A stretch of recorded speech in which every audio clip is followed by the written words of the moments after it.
امی جی میرے دوست کہہ رہے ہیں آج کرسمس ہے. وہ کیا ہوتی ہے امی جی؟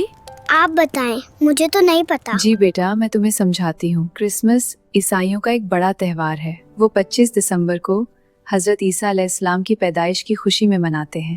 عیسائیوں کے نزدیک عیسیٰ علیہ السلام خدائے بیٹے ہیں.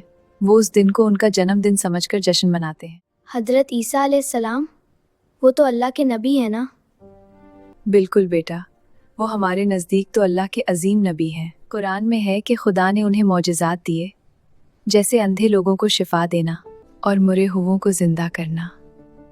وہ رب کی نشانی تھے. بیٹا، خدا کا کوئی بیٹا نہیں، وہ اکیلا اور بے نیاز ہے. اس لیے کرسمس منانا غلط ہے، اور میری کرسمس کہنا بھی غلط ہے میری جان. لیکن کیا عیسیٰ علیہ السلام 25 دسمبر کو پیدا بھی ہوئے تھے یا؟ نہیں، ان کی پیدائش کی صحیح تاریخ کسی کو نہیں معلوم.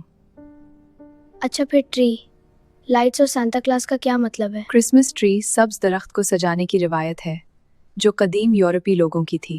سانتا کلاز ایک افسانوی یعنی خیالی کردار ہے جو سینٹ نیکولس نامی ایک قدیم شخص سے آیا. اب یہ کاروبار اور تفریح کا حصہ بن گیا ہے، اور دنیا بھر میں لوگ اسے غیر مذہبی طور پر بھی مناتے ہیں. آپ بھی اپنے پیاروں سے یہ معلومات شیئر کریں تاکہ ان کے بچوں کو بھی پتہ لگے.